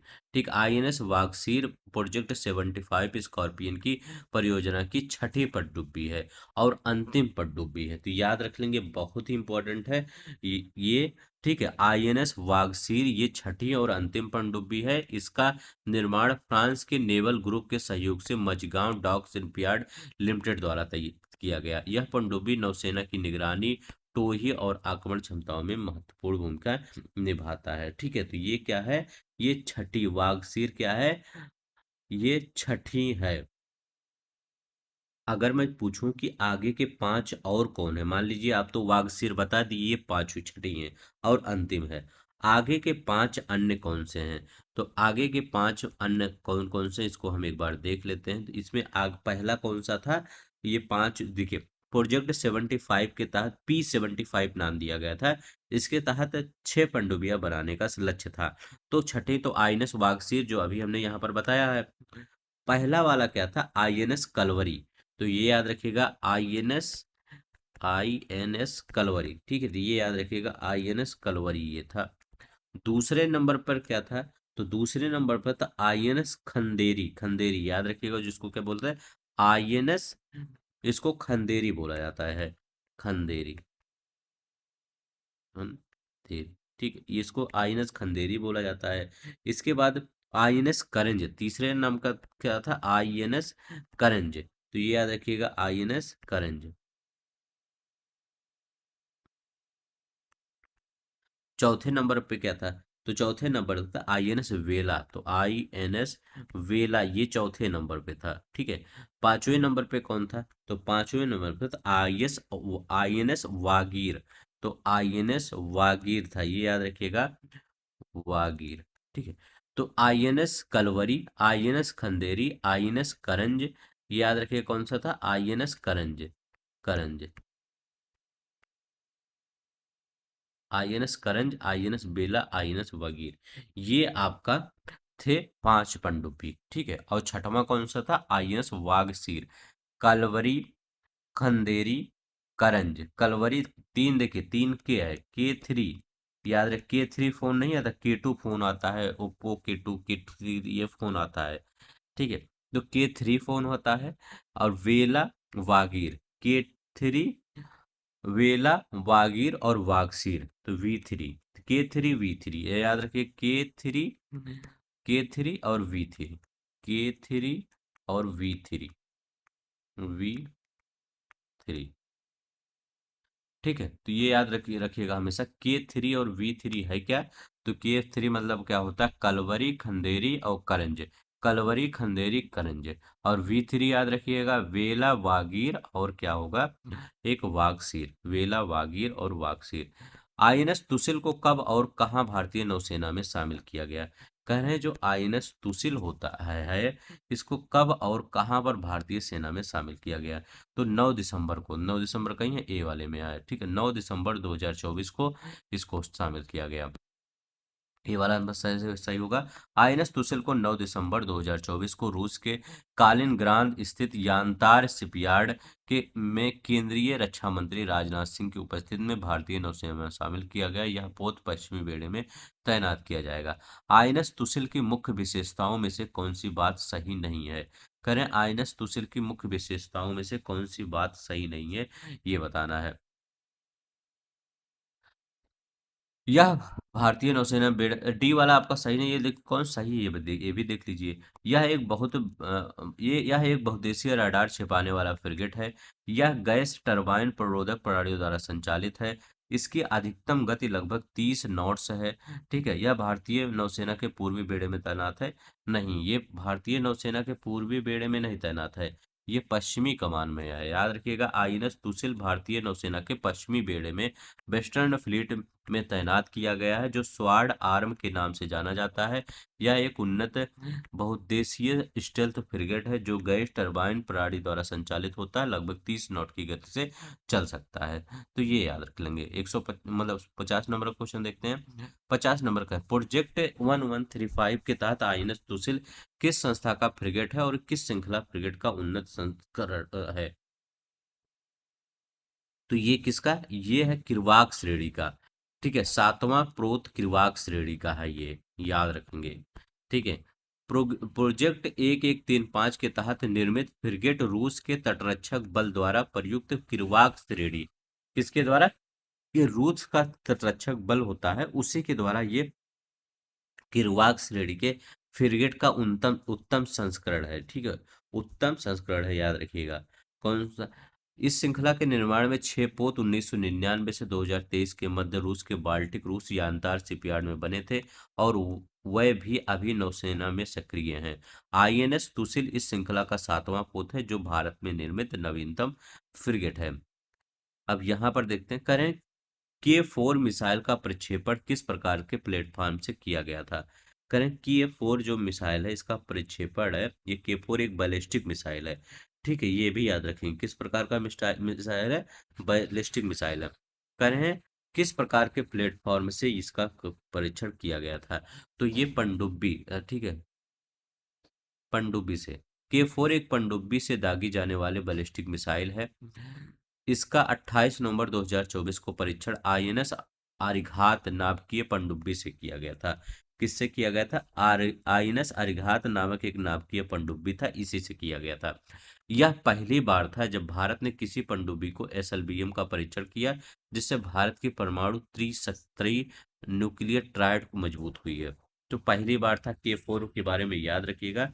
ये आरिघात नामक नाभिकीय पनडुब्बी से इसके दागा गया। ठीक है, ये मिसाइल को, ये जैसे मान लीजिए क्या होता है, ये इसका कहने का मतलब क्या है, एक परमाणु पनडुब्बी थी, ठीक है, परमाणु पनडुब्बी है, इसी पर से उस रॉकेट को जा, जैसे क्या जमीन से दाग देते हैं, श्रीहरिकोटा या आपका चांदीपुर, यहाँ उड़ीसा, ये सबसे दाग देते हैं। लेकिन ये क्या है, जमीन के मतलब यहाँ समुद्र के अंदर, समुद्र से ये पर दागा गया। ठीक है, ये याद रखेंगे। नेक्स्ट देखते हैं, 52 नंबर, कह रहे हैं के 4 बैलिस्टिक मिसाइल की अधिकतम मारक दूरी कितनी है। करें के 4 बैलिस्टिक मिसाइल की अधिकतम मारक दूरी कितनी है, ये बताना है।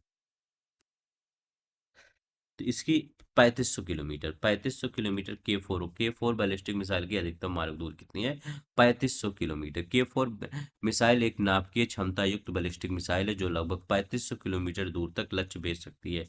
यह एसएलबीएम वर्ग की मिसाइल है और भारत के समुद्र के नीचे परमाणु हमले को सक्षम क्षमता देती है, जिससे भारत की प्रतिरोधक शक्ति बढ़ती है। ने देखते हैं यहाँ क्या करा है।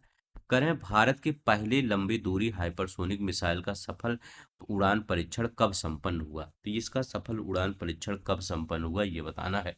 भारत की पहली लंबी दूरी की हाइपरसोनिक मिसाइल का सफल परीक्षण, पहली लंबी दूरी की हाइपरसोनिक मिसाइल का सफल परीक्षण कब हुआ। इसकी गति 5 गुना होती है, ध्वनि की गति से 5 गुना है इसकी गति। ठीक है, तो ये कब किया गया था, ये कह रहे हैं ये कब किया गया था।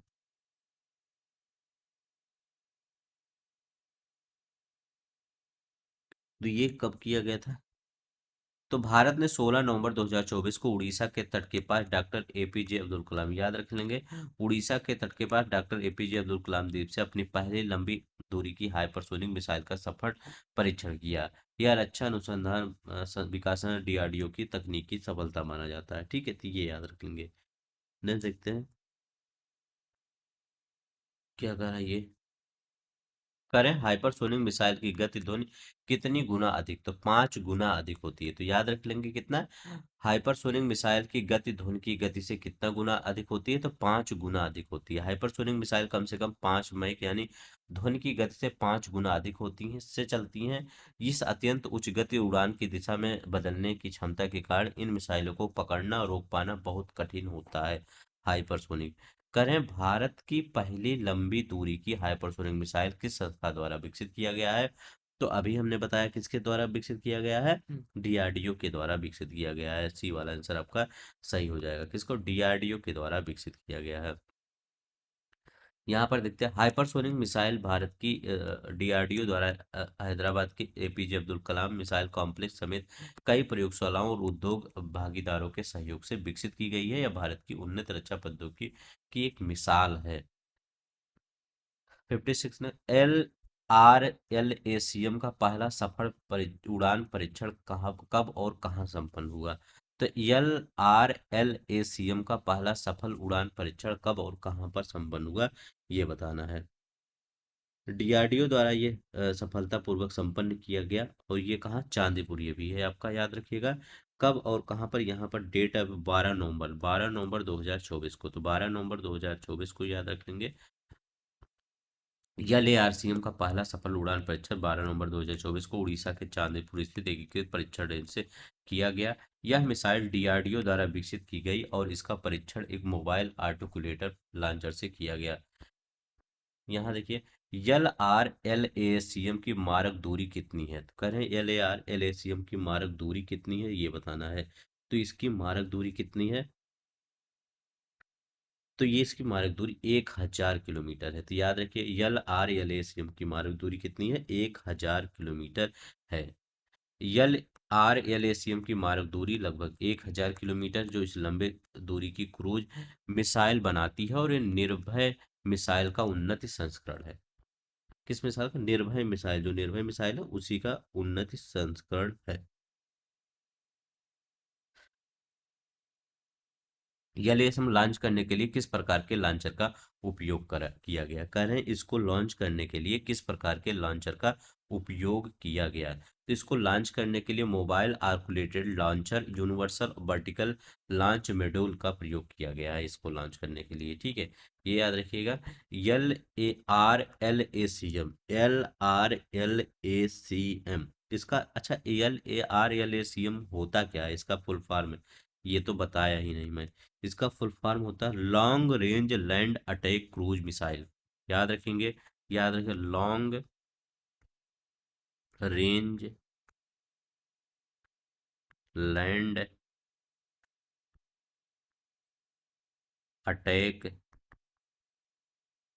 क्रूज मिसाइल, क्रूज मिसाइल, ये याद रखेंगे, ठीक।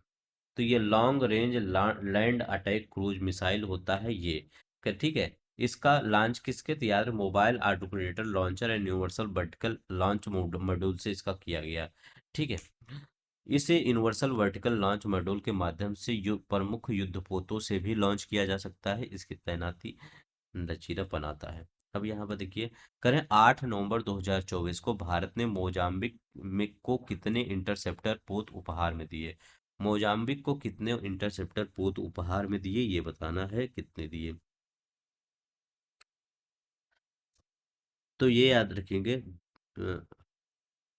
2, ठीक है, यहाँ पर 2 आंसर होगा। यहाँ क्या है, यहाँ पर 8 नवंबर 2024 को भारत ने अपनी क्षमता निर्माण की प्रतिबद्धताओं के तहत मोजाम्बिक को 2 तीव्र गति से चलने वाले इंटरसेप्टर पोत, फास्ट इंटरसेप्टर क्राफ्ट एफआईसी उपहार स्वरूप प्रदान किए। किसको, मोजाम्बिक ने। ये पोत समुद्री सुरक्षा आतंकवाद से लड़ने में मोजाम्बिक की ये मदद करेंगे। 60 नंबर का क्वेश्चन देखते हैं क्या करें।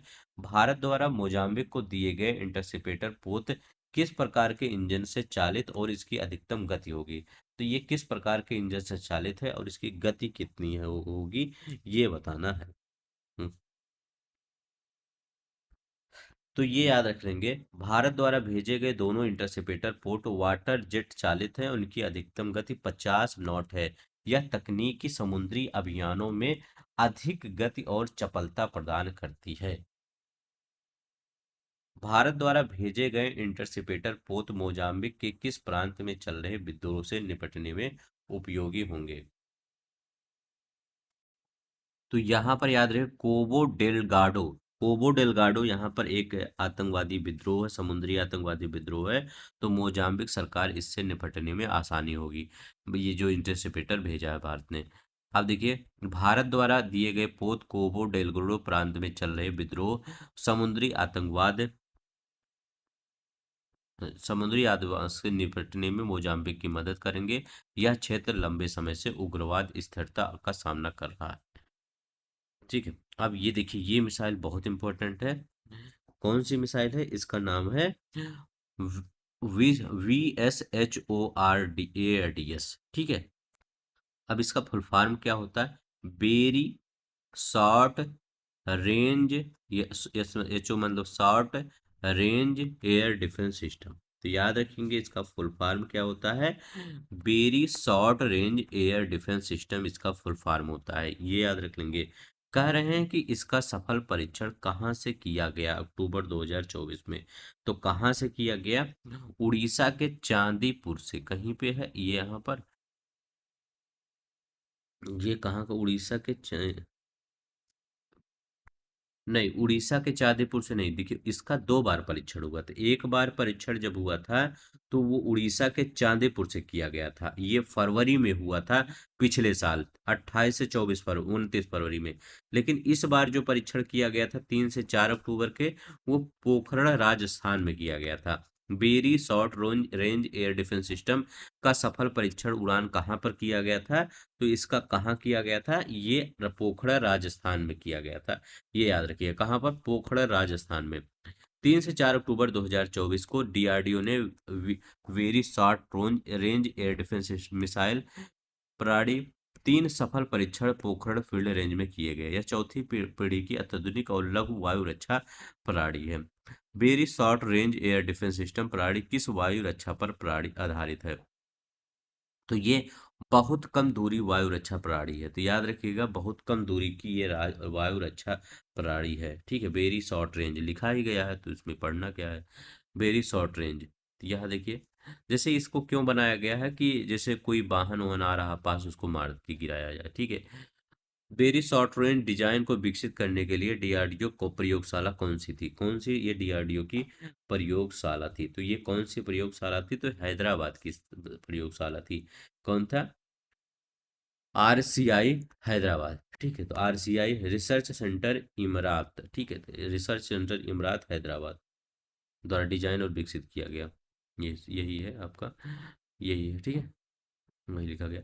जोरावर टैंक का विकास किस संगठन द्वारा किया गया है? जोरावर जो टैंक है, हल्का युद्धक एक टैंक है जोरावर टैंक।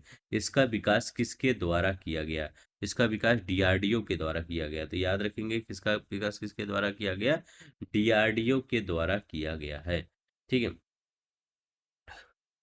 जोरावर टैंक का विकास डीआरडीओ की इकाई combat vehicle research and development establishment द्वारा और लॉसन टूर्बो लिमिटेड के सहयोग से किया गया। तो उसमें कई आ गए हैं, लार्सन टूर्बो भी आ गया है, और ये आपका combat vehicle research development establishment, इसके भी द्वारा किया गया है। यह टैंक भारत में बना पहला हल्का युद्ध टैंक है, जिसे विशेष रूप से पहाड़ी इलाकों में तैयार किया गया है।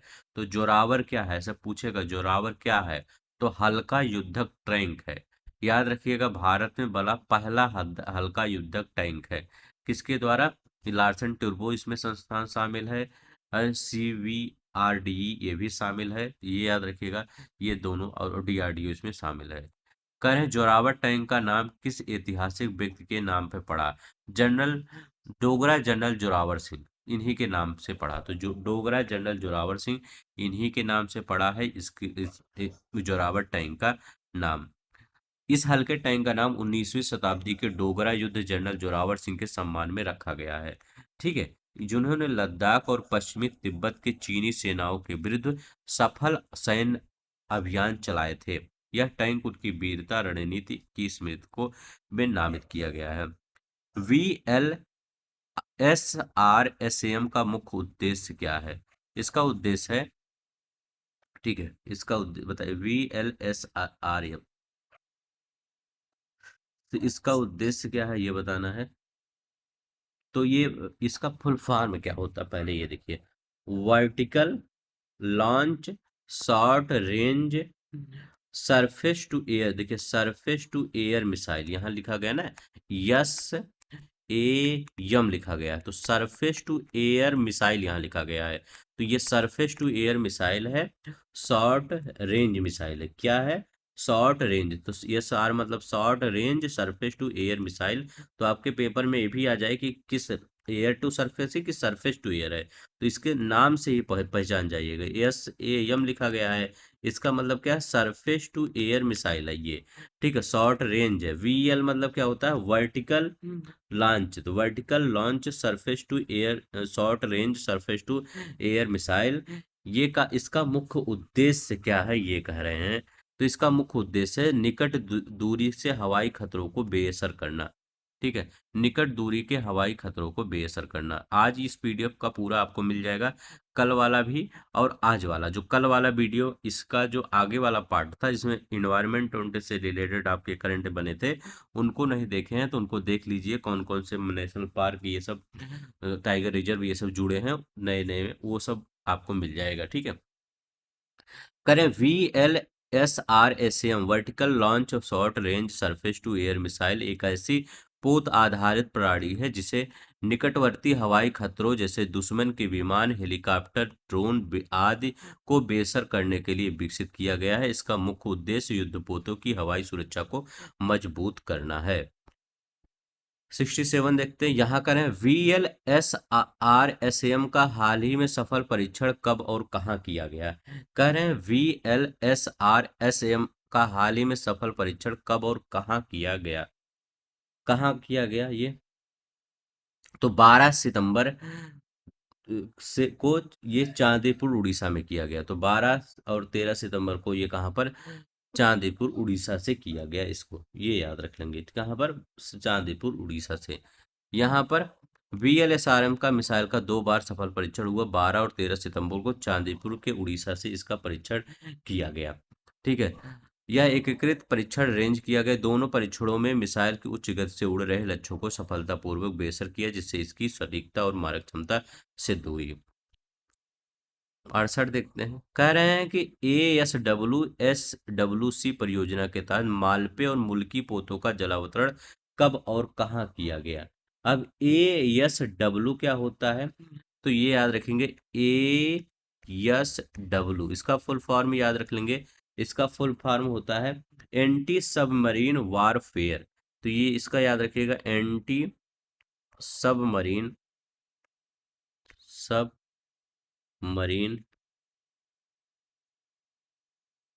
वारफेयर।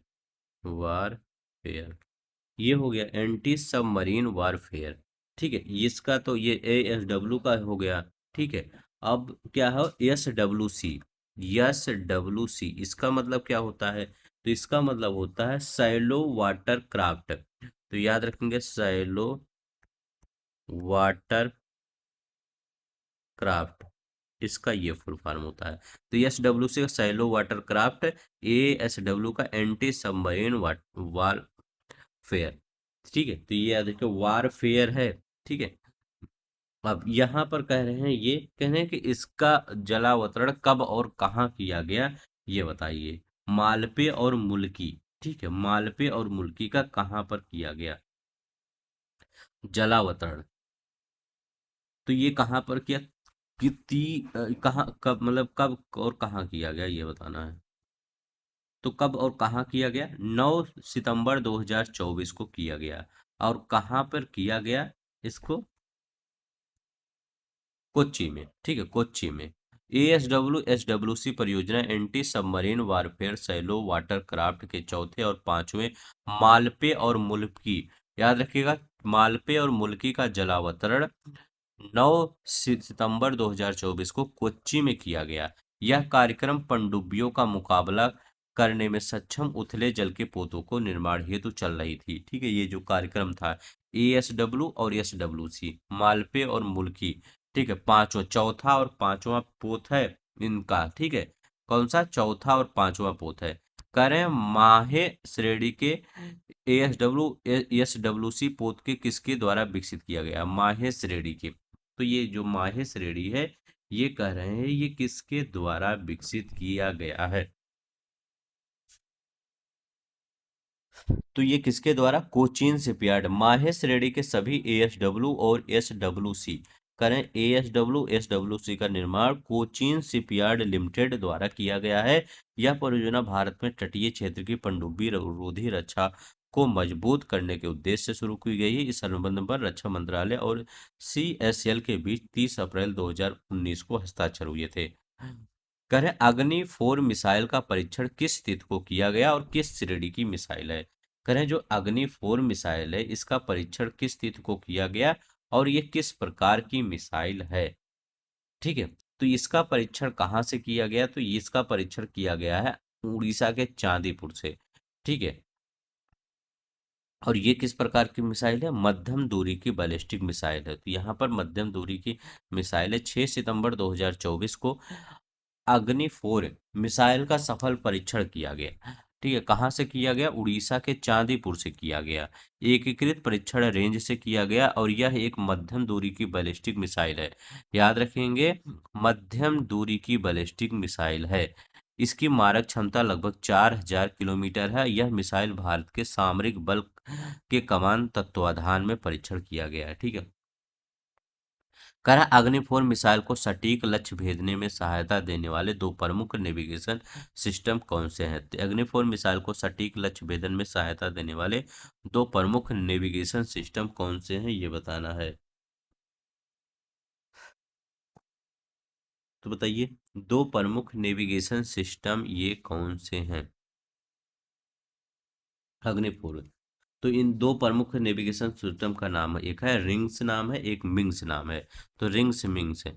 अब देखिए होता क्या है, अग्नि 4 मिसाइल में दो उन्नत नेविगेशन सिस्टम कौन कौन से हैं।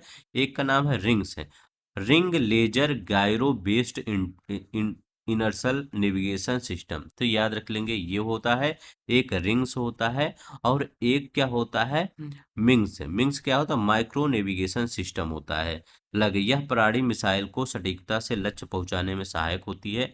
यह प्रणाली जो होता है मिसाइल को सटीकता से लक्ष्य पहुंचाने में सहायक होती है, जिससे इसका सटीक एक्यूरेसी स्तर बहुत ऊंचा होता है, बहुत उच्च स्तर का होता है। करें, भारत का पहला स्वदेशी निर्मित प्रदूषण नियंत्रण पोत समुद्र पर प्रात। बहुत इंपॉर्टेंट है, 3 स्टार लगाइएगा। पूछेगा, भारत का पहला स्वदेशी निर्मित प्रदूषण नियंत्रण पोत समुद्र प्रताप किस स्थान पर जलावतरण किया गया? तो इसका किस स्थान पर जलावतरण किया गया, ये पूछेगा। तो इसका किस स्थान पर जलावतरण किया गया? समुद्र प्रताप। तो ये क्वेश्चन क्या पूछेगा कि पहला समुद्र नियंत्रण ये पर वो सॉरी प्रदूषण नियंत्रण पोत कौन सा है? तो समुद्र प्रताप है। तो ये कहाँ पर किया गया? तो ये गोवा में। ठीक है। यह 29 अगस्त 2024 को गोवा के शिपयार्ड लिमिटेड द्वारा निर्मित भारत के पहले स्वदेशी प्रदूषण नियंत्रण पोत समुद्र प्रताप का जलावतरण किया गया। यह पोत भारी तटरक्षक बल इंडियन कोस्ट गार्ड के लिए विकसित किया गया, जो तेल रिसाव नियंत्रण और समुद्री प्रदूषण नियंत्रण में सहायक होता है होगा। ठीक है, तो ये याद रखिए, जो तेल रिसाव नियंत्रण और समुद्री प्रदूषण नियंत्रण में सहायक होगा। 73 देखते हैं। करें, समुद्र प्रताप पोत की प्रमुख भूमिका क्या है? समुद्र प्रताप पोत की प्रमुख भूमिका ये क्या है? समुद्र प्रताप जो ये पोत है, इसका भूमिका क्या है? तो भूमिका वही होगा कि समुद्र में जो ये प्रदूषण है, तेल रिसाव, उसको कम करना। तो बी वाला आंसर सही होना चाहिए। समुद्र प्रताप पोत का मुख्य कार्य क्या है? भारत के समुद्री तटों में तेल रिसाव की घटनाओं की जांच, नियंत्रण और सफाईकरण में यह पोत प्रदूषण नियंत्रण के लिए विशेष रूप से डिजाइन किया गया है। इसमें अत्याधुनिक उपकरण और तकनीक की सुविधाएं उपलब्ध है। 74 आईएनएस अरिघात किस प्रकार की पनडुब्बी है, जिसे अगस्त 2014 में भारतीय नौसेना में शामिल किया गया? तो ये कह रहे हैं, आईएनएस जो अरिघात है किस प्रकार की पनडुब्बी है, जिसे अगस्त 2024 में भारतीय नौसेना में शामिल किया गया? तो ये किस प्रकार की, ये परमाणु चलित बैलिस्टिक मिसाइल है, nuclear powered ballistic missile submarine है। आईएनएस अरिघात अरिहंत श्रेणी की दूसरी परमाणु संचालित बैलिस्टिक मिसाइल पनडुब्बी है। बहुत इंपॉर्टेंट है, यही पूछेगा। अरिहंत श्रेणी की दूसरी परमाणु संचालित बैलिस्टिक मिसाइल कौन सी है? आईएनएस अरिघात है। तो घात दूसरी घात याद रख लेंगे, दूसरी घात, जिसे जिसे 29 अगस्त 2024 को विशाखापट्टनम के नौसेना में शामिल किया गया। यह 83 मेगावाट के परमाणु रिएक्टर से चलती है, और K-15 missile L 750 kilometre range से लैस की जाएगी। तो ये याद रखिए, कौन सा?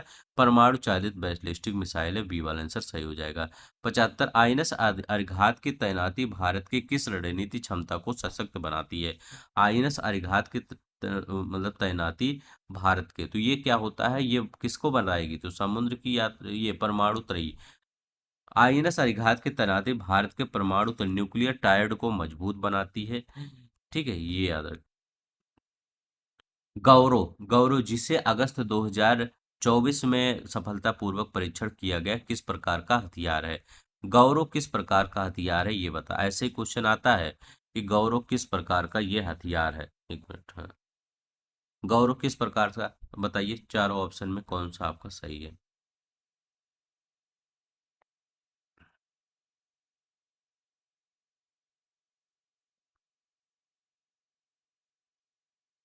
तो गौरव किस प्रकार का है? तो लंबी दूरी की ग्लाइडेड बम है। तो ये गौरव एक बम है, किसके द्वारा? डीआरडीओ के द्वारा बनाया गया। गौरव एक लंबी दूरी की ग्लाइडेड बम है जिसे डीआरडीओ ने 13 अगस्त 2024 को पहली बार सफलतापूर्वक उड़ाकर परीक्षण किया। यह बम भारतीय वायुसेना के सुखोई 30 MKI से लॉन्च किया गया। किसके? सुखोई 30 MKI से लॉन्च किया गया था, जिसे सटीकता से अपने लक्ष्य को नष्ट किया था जिसने। ठीक है, तो ये याद रखेंगे।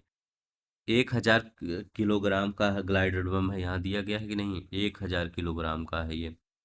ठीक है, चलते हैं, देखते, हो सकता आ जाए। गौरव ग्लाइडेड बम का विकास किस संस्था के द्वारा? तो डीआरडीओ के द्वारा किया गया है यहाँ पर। ठीक है, तो याद रखेंगे किसके द्वारा किया गया है ये इसका मतलब ये गौरव का। तो मतलब डीआरडीओ का एक जो सेंटर है उसके द्वारा किया गया है। तो उसका नाम क्या है? तो उसका नाम है अनुसंधान केंद्र इमारत। ठीक है, तो ये कहीं पे है। हाँ, रिसर्च सेंटर इमारत हैदराबाद, इसी के द्वारा किया गया है यहाँ पर। गौरव बम को डीआरडीओ के अधीन एक संस्था है हैदराबाद स्थित अनुसंधान केंद्र इमारत आरसीआई ने स्वदेशी रूप से डिजाइन किया और विकसित किया। यह बम 1000 किलोग्राम श्रेणी में आता है और लंबी दूरी के लक्ष्यों को भेजने में क्षमता रखता है। ये याद रखें, कितना? लंबी दूरी के लक्ष्यों को। तो बस इतना ही आपका था। ठीक है, ये आपका पूरी तरह से क्या हुआ, ये जो आर्थिक ये वैज्ञानिक परिदृश्य था ये पूरी तरह से समाप्त हो गया। अब यहाँ पर आपका एक ये टॉपिक बचा है, प्रमुख युद्ध अभ्यास।